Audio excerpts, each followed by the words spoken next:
2 Timóteo capítulo 3, versículo 16 e 17.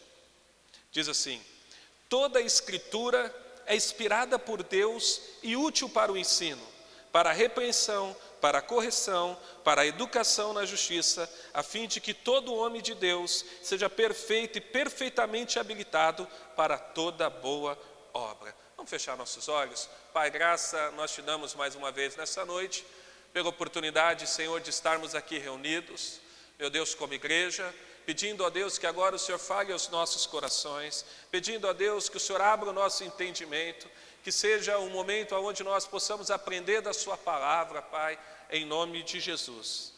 Amém. Bom, irmãos, muitas pessoas entendem a igreja apenas como uma placa, ou seja, um local onde se reúne um grupo de pessoas em prol de uma causa. De fato é isso, a igreja não é um salão. Quando nós saímos daqui, esse salão fica vazio, qualquer um pode entrar e fazer o que quiser. Isso se torna igreja quando o povo de Deus está aqui reunido. Mas precisamos entender também que o ajuntamento de pessoas não faz com que seja a igreja o local aonde nós estamos reunidos. Porque uma igreja um grupo de pessoas que se reúnem e o fundamento que está colocado sobre esse ajuntamento de pessoas, se não for o fundamento certo, o fundamento das escrituras, o fundamento da palavra, não é igreja. Para ser igreja precisa ter o fundamento correto das escrituras. Para ser igreja precisa ter a palavra de Deus no centro de todas as coisas. Para ser igreja, Cristo precisa ser o cabeça desse corpo que se reúne para adorar ao Senhor. Se Cristo não for o cabeça, se as escrituras não forem a base, nós nos tornamos apenas como um clube social, nós nos tornamos apenas como um grupo de pessoas que se reúnem num lugar para fazer alguma coisa, às vezes até com uma boa intenção, mas só é igreja se o fundamento for certo, só é igreja se a palavra de Deus estiver no seu lugar, só é igreja se Cristo for aquele que governa esse momento. Quando nós olhamos para a história, nós vemos que ali em Atos capítulo 2, no dia de Pentecoste, o Espírito desceu pela primeira vez e aqueles que estavam ali reunidos receberam o poder do Espírito Santo. E a partir daquele momento a igreja começou a crescer gradativamente mediante que o tempo passava. A Bíblia diz que o Senhor ia acrescentando pessoas, o Senhor ia trazendo mais e mais pessoas para ouvir a palavra de Cristo, para se arrepender dos seus pecados, para se converter diante de Deus, e o grupo de pessoas iam crescendo. Em Atos capítulo 7 a gente vê que Estevão é apedrejado por ser servo do Senhor, um homem cheio do Espírito Santo. E a partir daquele momento começa uma grande perseguição na igreja. E essa perseguição é intensa de tal forma que a igreja é espalhada por todos os lugares. E à medida que a igreja ia sendo espalhada, o evangelho ia sendo anunciado, primeiramente a judeus, e depois a gente vai ver que vai alcançar também os gentios. E essa história vai permeando e a igreja vai crescendo, sinais vão acontecendo, milagres vão acontecendo, Deus vai operando, Deus vai agindo, Deus vai confirmando a sua palavra no meio do seu povo. E assim vai até o ano de 90 depois de Cristo, quando o último apóstolo morreu, depois na patrística, nos pais da igreja, e Deus vai confirmando, e a igreja vai crescendo, até o ano 300 e alguma coisa, eu não me lembro exatamente o ano, quando Constantino se converte, ou melhor, quando Constantino declara a igreja como a religião oficial do reino, a religião oficial de Roma. A igreja ali continua a crescer, mas começa a aparecer algumas heresias, começa a aparecer alguns problemas nessa entoada. Começa a surgir orações para mortos, começa a surgir santos, começa a surgir os líderes, os clérigos começam a se vestir diferente, começa a se rezar alguns tipos de missa, a coisa vai decaindo e vai culminar com a venda de indulgência. Quando o Papa ele diz que é importante que se compre a indulgência. A indulgência é um documento que assegura a alguém o perdão para os pecados, e nós sabemos que não é assim que funciona. Mas o povo não tinha acesso à Bíblia. A igreja detinha a Bíblia e ela ensinava aquilo que ela queria. Há uma época de trevas ali, porque as pessoas não conhecem, a indulgência vai sendo vendida, as coisas vão acontecendo. Mas Deus, em toda a história, levanta homens para denunciar essas coisas. Levantou Pedro Valdo, depois levantou John Wycliffe, que é conhecido como a estrela da reforma, que ali já começou a defender o retorno às Escrituras. John Hus, depois o próprio Martinho Lutero, trazendo as 95 teses na Catedral de Wittenberg, Zwingli, Calvino e tantos homens de Deus que serão importantes para a reforma protestante. E dentre esse movimento da reforma, quando no primeiro momento a intenção não era separar a igreja, mas era reformar a própria igreja, que estava num período de trevas, que estava num período difícil, onde as coisas tinham se descambado, heresia para todo lado, mas Deus quis que fosse diferente. Em 1517, quando Martinho Lutero colocou as 95 teses ali na catedral, ele começa um movimento que é importante dizer que não era para separar da igreja, mas chamar a atenção para aquilo que estava errado. Lutero, que era um homem que se autoflagelava, porque ele acreditava em Deus ser um Deus mau, e que ia castigar, e ele se flagelava buscando o perdão do Senhor. Mas lendo Romanos, ele entende que o justo viverá pela fé. Ele entende o Evangelho. Tendo acesso às Escrituras, ele entende, e ele vai ver que as indulgências nada tem a ver com as Escrituras. E ali em 1517, dia 31 de outubro, ele coloca e começa esse movimento, que vai durar alguns anos. E se não me falha a memória, em 1521, quando ele comparece diante do Papa, que está exigindo uma retratação dele, ele diz que ele não se retrataria, a não ser que ele fosse convencido pelas Escrituras. E surgem 5 pilares que vão determinar a reforma protestante. 5 pilares que vão caracterizar uma igreja bíblica. 5 pilares que não têm um fim em si mesmo, mas aponta para Cristo e mostra a importância e a necessidade desses pilares estarem vivos ainda em nossos dias. E tudo começa pelas solas Escrituras. Solas Escrituras, né? Solas Escrituras, somente as Escrituras. Porque as Escrituras, elas precisam ser regra de fé e prática para nós. Esse é um fundamento batista. As Escrituras é aquilo que precisa nortear as nossas vidas. As Escrituras é aquilo que precisa nos dirigir, nos ensinar, nos capacitar. Nós precisamos buscar resposta nas Escrituras. Por isso que o slogan de uma igreja reformada é esse: igreja reformada, sempre reformando. Nós sempre precisamos estar voltado para as Escrituras. Na Declaração de Cambridge, tem um trecho que fala assim: reafirmamos a Escritura inerrante como se fosse como fonte única de revelação divina escrita, única para constranger a consciência. A Bíblia sozinho ensina tudo o que é necessário para a nossa salvação do pecado. E é o padrão pelo qual todo comportamento humano pode ser avaliado. Negamos que qualquer credo, concílio ou indivíduo possa constranger a consciência de um crente, que o Espírito Santo fale independentemente de, ou que a experiência pessoal possa ser veículo de revelação. Naqueles dias, o Papa escrevia as bulas papais e essas bulas tinham a mesma autoridade das Escrituras. Por isso a importância de somente as Escrituras.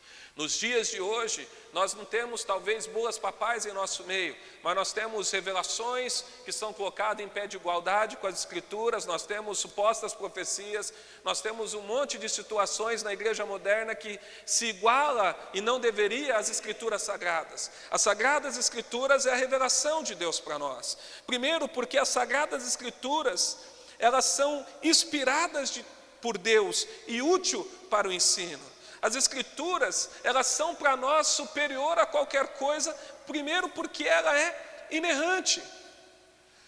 Paulo vai dizer em Romanos capítulo 15, versículo 4, pois tudo quanto outra hora foi escrito, foi para o nosso ensino que foi escrito, a fim de que pela paciência e pela consolação das Escrituras tenhamos esperança. As Escrituras foram deixadas como revelação de Deus para nós. As Escrituras foram deixadas é a revelação, é aquilo que Deus quer falar com o seu povo. Por isso que as Escrituras, ela é superior à opinião, ela é superior à experiência.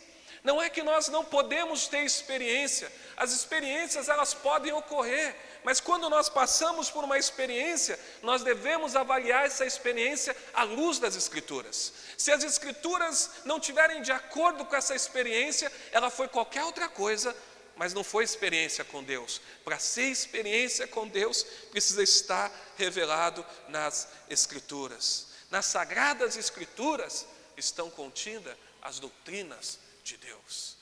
Por isso que muitas pessoas não querem as Escrituras, porque a sã doutrina, elas nos confronta.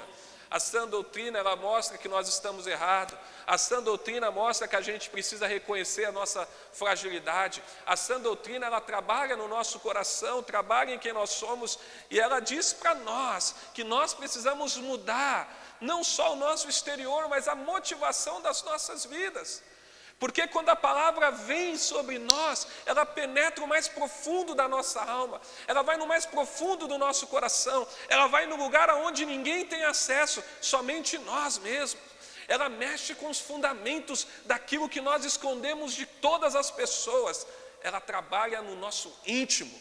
As Escrituras, ela é regra de fé e prática para nós, porque ela é inspirada por Deus, ou seja, não tem erro nas Escrituras. As Escrituras, elas não se contradizem, as Escrituras não possuem nenhum tipo de erro, ela é inerrante, ela é palavra de Deus para nós, ela é aquilo que Deus deixou revelado para nós, não tem uma revelação nova, não vai surgir uma nova revelação, a revelação de Deus já aconteceu, e ela ficou aqui, e é o fundamento da nossa vida, e precisa ser o fundamento da igreja.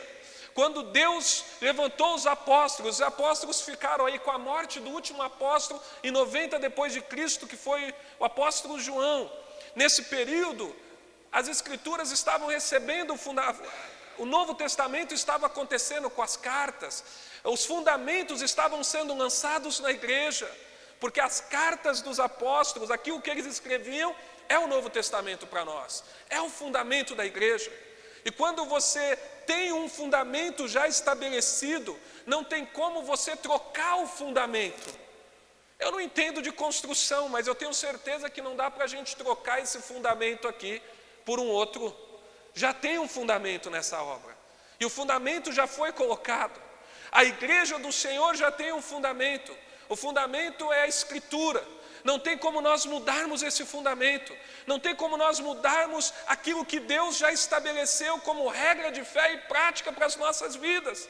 Mas nós temos visto, assim como nos dias do passado, novos fundamentos surgindo, novas doutrinas surgindo, novas revelações especiais, ultra mega diferentes acontecendo, mas isso não é do Senhor.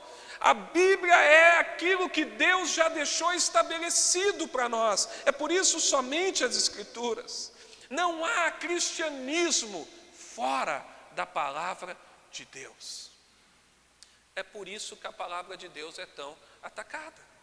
É por isso que surgiu o liberalismo teológico, combatendo as Escrituras. E eles chegam com uma sutileza muito grande. Eles chegam, por exemplo, duvidando do milagre, trazendo o ensinamento que está no milagre, mas falando, a gente não pode provar o milagre, nós não podemos avaliar se aconteceu ou não, mas olha que ensinamento bacana. E aí a gente falou ao nosso coração isso. A gente entende, as pessoas entendem que isso é bom, mas não é bom. Bom é a palavra, bom é a interpretação de quem quis escrever, não a interpretação que nós queremos dar para as Escrituras. Quando nós olhamos para isso e entendemos que precisamos ser convencidos pela palavra, assim como Lutero condicionou o seu reconhecimento em relação às 95 teses, se ele fosse convencido pelas Escrituras. As Sagradas Escrituras devem ser a base e o fundamento de todo aquele que está edificado em Cristo Jesus. Efésios 2:20 diz assim: edificados sobre o fundamento dos apóstolos e profetas, sendo ele mesmo, Cristo Jesus, a pedra angular. Na palavra de Deus, a palavra de Deus possui o verdadeiro saber sobre Deus, diz João Calvino. Ele fala, olha, na palavra de Deus está o verdadeiro saber sobre Deus. Quer conhecer o Senhor? Se volta para as Escrituras. Quer conhecer o Senhor? Lê mais a palavra de Deus. Quer aprender sobre Cristo? Busque na palavra de Deus. É aqui que está o conhecimento sobre Deus. É aqui que está a revelação de Deus para nós. É aqui que Deus deixou escrito sobre Ele. É aqui que Ele se revelou. Não tem como nós conhecermos Deus fora. Não vai acontecer um encontro na cabana. O filme pode ser até bonito, mas ele não é desse jeito, não é assim que funciona. Aquele Deus teísta que está sofrendo, sofrendo com aquele homem que está triste, aquilo é uma heresia pura. Eu assisti o filme, é bonito o filme para assistir, mas não é assim que Deus se revela nas Escrituras. E nós precisamos olhar para as Escrituras, nós precisamos entender que as Escrituras é que vai revelar quem é Deus. Através das Escrituras, nós vamos conhecer cada vez mais o nosso Deus e o nosso Salvador. Nós vamos saber que Ele não é apenas o Criador, mas Ele também é o nosso Redentor. Ele não é apenas o Deus Todo-Poderoso que criou todas as coisas, que lançou o fundamento da terra, que declarou que todas as coisas fossem criadas ou estabelecidas. Ele também é aquele que traçou um plano de redenção para o homem que caiu. Para nós que não somos merecedores de nada. Nós vamos ver que a história das Escrituras é apenas uma história que aponta para Cristo Jesus em todos os livros, mostrando que desde sempre há uma revelação progressiva de Deus. Esse Deus que é todo poderoso, Ele também é o nosso Salvador. E a palavra vai mostrar isso. Nela vai ter os ensinos necessários para uma vida cristã. A palavra de Deus assim, ela é inspirada e útil para todo ensino. Na palavra de Deus vai ter os ensinos necessários para uma vida cristã. Nela nós devemos meditar dia e noite. Aqui na palavra, ela é suficiente para nós. Ela é suficiente para as nossas vidas. Ela tem os ensinos necessários. Quer ser alguém mais piedoso? O ensino está aqui. Quer ser alguém mais amoroso? O ensino está aqui. Quer ser alguém mais fiel a Deus? O ensino está aqui. Quer ser alguém que ama mais o Senhor? O ensino está aqui. Como se comportar, como buscar o Senhor, como entender as coisas que Deus está ensinando. Sobre Deus deixou a sua verdade, deixou os ensinos que é necessários. Ela é suficiente para nós. E nós precisamos meditar nela. Salmo capítulo 1, versículo 2 diz: antes tenho prazer na lei do Senhor e na sua lei medita de dia e de noite. Ela, as Escrituras, é indispensável para o cristão, pois ela aponta para o nosso Criador. Como que eu vou ser cristão e não vou conhecer a palavra? Como? Se ela está apontando para o meu Criador. Como? E a gente vê isso constantemente em nosso meio. 55% dos pastores nunca leram a Bíblia inteira. Estou falando de pastor que deveria ler mais de uma vez. Agora você imagina quando essa estatística ela se dá na igreja. Quantas pessoas, não me respondam por favor, quantas pessoas aqui já leram a Bíblia inteira? Mas essa Bíblia, ela aponta para o nosso Criador. Ela ensina quem é o nosso Salvador, o que Ele fez por nós, o que significa o sacrifício na cruz, o que esse sacrifício produziu para as nossas vidas, o que aconteceu quando o Senhor morreu ali. Está tudo aqui nas Escrituras, ela aponta para o nosso Criador. 2 Pedro 1, 20 e 21 diz assim: sabendo primeiramente isto, que nenhuma profecia das Escrituras provém de particular elucidação, porque nunca jamais qualquer profecia foi dada por vontade humana. Entretanto, homens santos falaram da parte de Deus, inspirados pelo Espírito Santo. Por toda a Escritura está a revelação de Cristo. Quando a gente olha as Escrituras, a gente começa a entender, a gente vai ver que os ministérios que tinham no Antigo Testamento já prefiguravam Cristo. O ministério de profeta, Cristo, ele era profeta. O rei, Cristo é o nosso rei. Sacerdote, Cristo é o nosso sacerdote E o próprio sacrifício, Ele é o nosso sumo sacerdote. Todas as coisas apontam para Ele. Ele faz os sinais que os profetas fizeram. Ele envia homens para fazer a sua obra como os profetas, como Deus enviou no Antigo Testamento, para mostrar que Ele era Deus. A gente olha para as Escrituras estão em todo instante apontando para o nosso Senhor e Salvador, Jesus Cristo, em todo instante, se revelando Cristo ali. Mas muitas vezes nós não lemos, muitas vezes nós não paramos para meditar nessas Escrituras. Muitas vezes ela se torna dispensável para nós no dia a dia, mas ela é indispensável para nós, porque ela está apontando para Cristo Jesus. E a Bíblia diz também que ela é útil para o ensino, para a repreensão e para a correção. Nas Sagradas Escrituras nós vamos estar protegidos de ventos de doutrina. Sem ela, nós vamos estar firmados como uma casa sobre areia. O cristão que não tem as Escrituras, que não conhece as Escrituras, que não aprende das Escrituras, ele é alguém que está firmado em cima de alguma coisa que bate o vento, pode cair. A gente tem até uma brincadeira, está firme com prego na areia, porque o prego não para, ele cai. Tem cristão que está assim. Ele não está fundamentado, porque as Escrituras não são fundamentos da vida dele. Então ele está como uma casa firmada sobre areia. Mas quando as Escrituras faz parte do fundamento da nossa vida, nós estamos guardados à repreensão e à correção.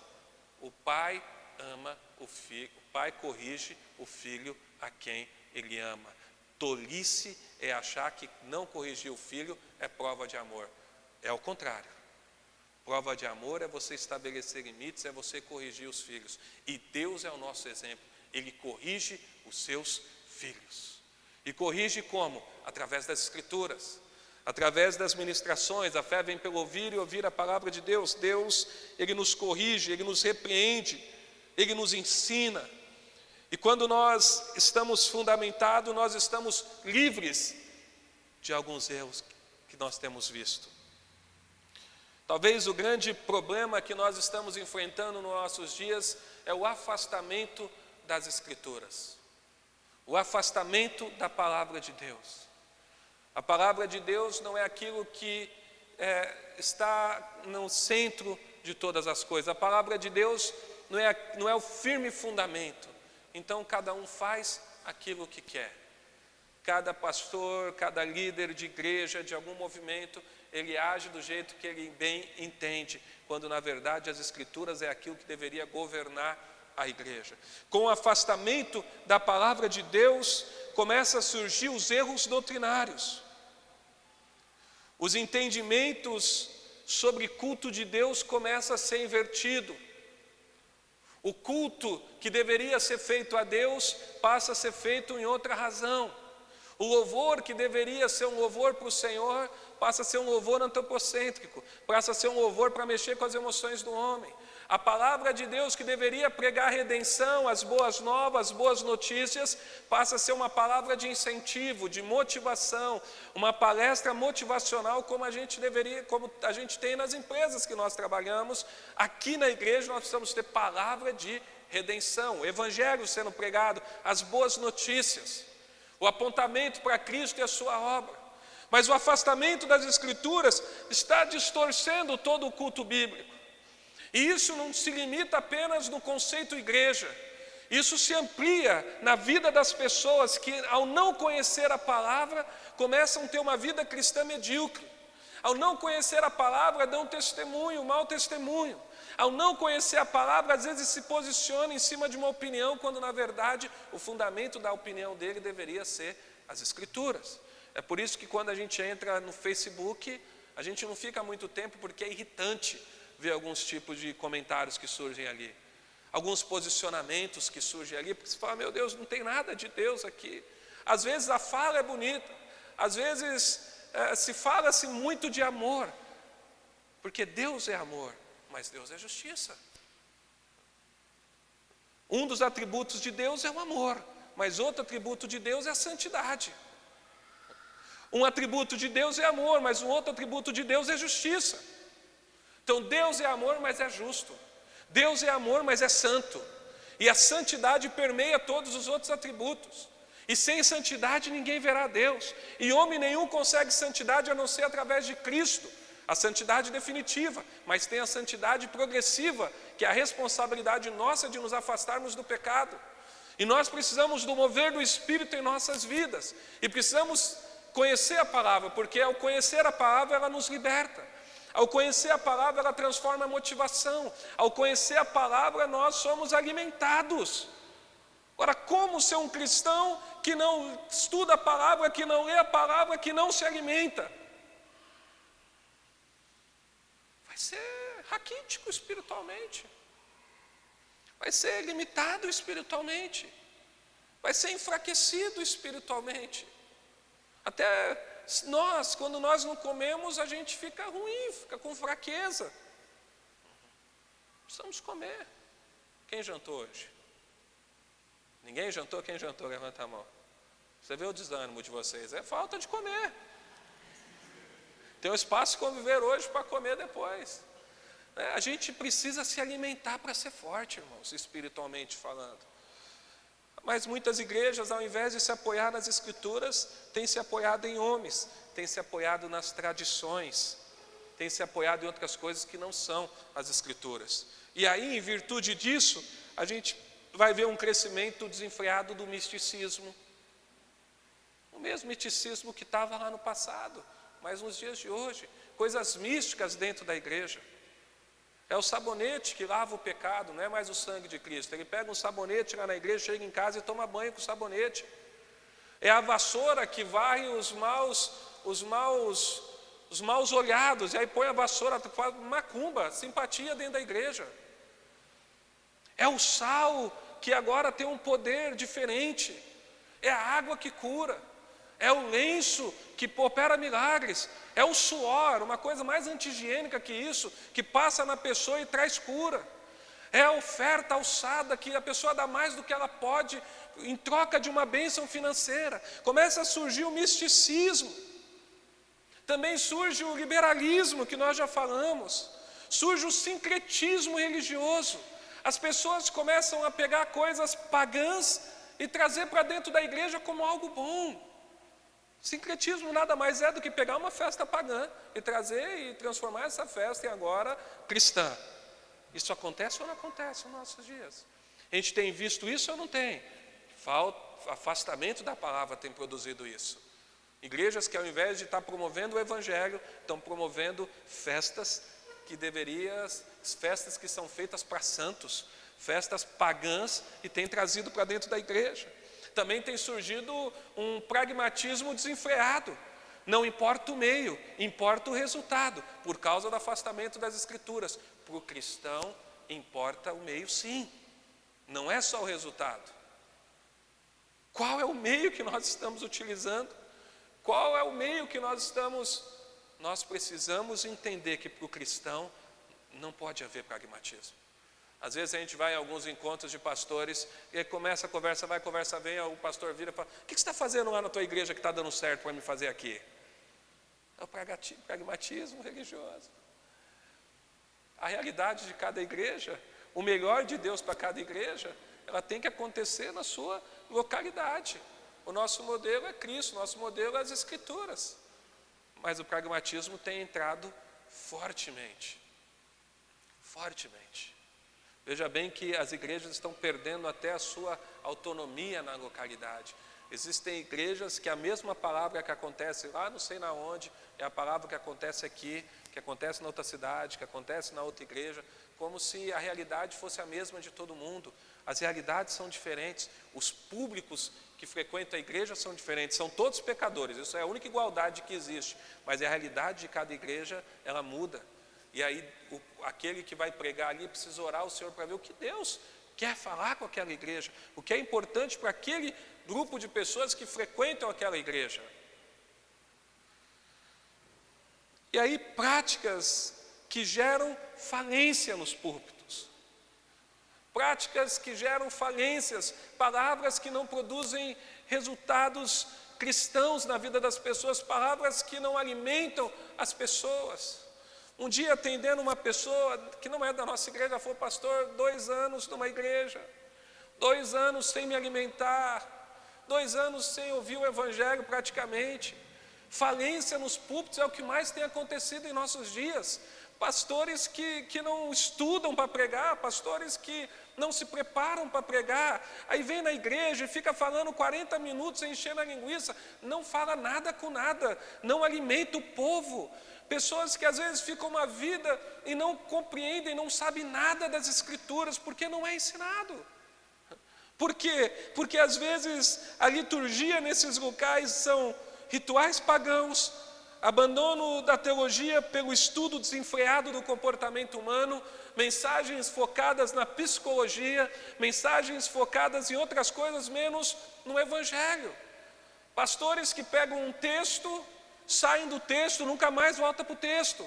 Pastores que são pregadores de uma mensagem só, não importa o texto que ele prega, ele vai cair no mesmo fim, ou seja, prosperidade. Geralmente são esses que usam um texto só e fica só nisso. Um lenga-lenga, não alimenta. Nós precisamos estar fundamentado nas Escrituras. E eu não estou aqui me colocando acima de nenhum pastor, eu estou apenas falando da importância das Escrituras serem a base do culto, a base da nossa vida, a base de uma ministração que é pregada na igreja. Ou seja, nós precisamos estar fundamentados e respaldados nas Escrituras, buscando intensamente o conhecimento delas. Por quê? Olha o que diz o versículo 17: a fim de que o homem de Deus seja perfeito e perfeitamente habilitado para toda boa obra. Ou seja, eu preciso aprender dessa palavra que é útil para o ensino, para a repreensão, para a correção, para a educação na justiça. Eu preciso dessas Escrituras para que eu seja perfeito e perfeitamente habilitado para toda boa obra. Ou seja, eu preciso entender que essa Escritura, ela vai produzir um resultado na minha vida. É aquilo que eu não canso de me falar aqui. Nós fazemos boa obra, mas nós não fazemos para sermos salvos. Nós fazemos como resultado da salvação que já aconteceu nas nossas vidas. Essa palavra ela já produziu uma transformação em nós. Não pode existir em nós nenhum desinteresse ou presunção da nossa parte em relação às Sagradas Escrituras. Eu sempre tenho mais para aprender das Escrituras. Eu não sei tudo. Mas sabe qual é o discurso que está muito impregnado na vida de muitas pessoas, no entendimento de muitas pessoas? É que, infelizmente, a gente ouve um versículo distorcido: a letra mata. Não é a letra das Escrituras que a Bíblia está falando. Ela está falando da lei. A lei mata. Ninguém cumpre a lei. Essa lei que eles tratam como letra, a letra é a lei. Ninguém é salvo pela lei. Mas as Escrituras mostram que nós somos salvos pela graça. Por isso que nós precisamos conhecer a palavra. Nós devemos amar e estudar assiduamente as Sagradas Escrituras. Ela é vida para a igreja. Ela é vida e alimento para nós. Ela é autoridade final e absoluta. Quando surge alguma coisa em nossas vidas, nós devemos consultar a palavra. Nós não consultamos a nossa consciência. Nós não consultamos o entendimento que nós temos acerca de determinado assunto. Nós olhamos para as Sagradas Escrituras para ver o que as Sagradas Escrituras diz a respeito disso para nós. Precisamos entender isso. Não há cristianismo sem a palavra. Não há cristianismo sem Escritura. Não há vida com Deus sem conhecer a verdade. Não há libertação sem aprender do Senhor. Ela é infalível, inerrante, suficiente e autoritativa para nós. A palavra de Deus é infalível, inerrante, suficiente e autoritativa sobre nossas vidas. Nós precisamos nos submeter a essa palavra, nós precisamos viver essa palavra, porque é ela que vai nos tornar perfeito e perfeitamente habilitado para a boa obra em Cristo Jesus. Nós precisamos amar as Sagradas Escrituras e somente as Escrituras, porque ela aponta para Cristo e a sua verdade. Nós devemos amar as Sagradas Escrituras porque ela nos revela esse plano de redenção.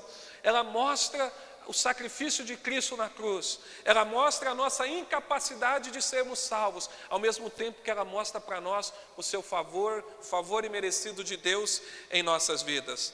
As Sagradas Escrituras é para nós aquilo que deve ser o ponto alto da vida cristã, o nosso porto seguro. Nós temos que ser abraçados por essa palavra, para que possamos viver essa verdade. Jesus disse em João 8,32, e conhecereis a verdade vos libertará. João 14,6 ele diz, eu sou o caminho e a verdade e a vida. A palavra de Deus ela é a verdade. Cristo se revela através da verdade. Nós precisamos dessa verdade para sermos libertos. A Bíblia vai dizer em Lucas capítulo 6, se o Filho vos libertar, verdadeiramente sereis livres. As Sagradas Escrituras apontam para Cristo, nós precisamos de Cristo para sermos livres e libertos nessa vida, para vivermos uma vida alicerçado nessa verdade, e não sermos massa de manobra ou manipulados por alguma coisa que não seja as Sagradas Escrituras. Lutero vai dizer assim, eu quero terminar com essa frase, ele vai dizer assim, eu fiz uma aliança com Deus, que Ele não me mande visões, nem sonhos, nem mesmo anjos. Estou satisfeito com o dom das Sagradas Escrituras, que me dão instrução abundante em tudo o que eu preciso conhecer, tanto para essa vida, quanto para a vida que há de vir. Lutero falou, olha, eu fiz uma aliança, eu não quero nada que não seja as Escrituras. Você pode até almejar alguma coisa, mas almeje algo que esteja dentro das Escrituras. Você almeje que o Senhor te revele através das Escrituras, e que a sua experiência com Deus esteja fundamentado nas Escrituras. Essa é a nossa regra de fé e prática. É nessa verdade que nós precisamos estar firmados. Eu conheci muitos cristãos na minha vida. Eu já sou pastor faz algum tempo. Pastor Batista, eu consigo, o meu não faz tanto tempo assim, mas eu já sou um pastor faz mais tempo. E eu conheci muitas pessoas que nadavam nos dons espirituais na hora dos cultos, mas no dia a dia na vida era uma decepção no cristianismo, porque não vivia a palavra, porque não conheciam as Escrituras. Pessoas que às vezes ficavam pulando num culto durante 2 horas, mas quando saía dali não sabia nem o que havia sido pregado. E um cristão sem palavra, ele vive a vida que ele quer do jeito que ele quer. Quem estabelece limites para nós é as Sagradas Escrituras. Por isso que ela é a nossa regra de fé e prática. Então, irmãos, sem a Bíblia, nós podemos até dar alguns pulos aqui, mas o nosso cristianismo não vai ser verdadeiro. Sem a Bíblia, nós podemos ter até algumas visões aqui de bola de fogo, de anjo lutando, seja lá qual for a visão que acontece. Mas se as Escrituras não estiverem de acordo com as Escrituras, de nada vale. Porque é ela que nos liberta, ela que nos dirige, ela que não é a nossa regra de fé e prática. Eu não estou dizendo que você não possa ter visão, eu não estou dizendo que você não possa ter uma experiência com Deus. Eu estou dizendo que se isso não estiver de acordo com a palavra, não foi uma experiência de Deus.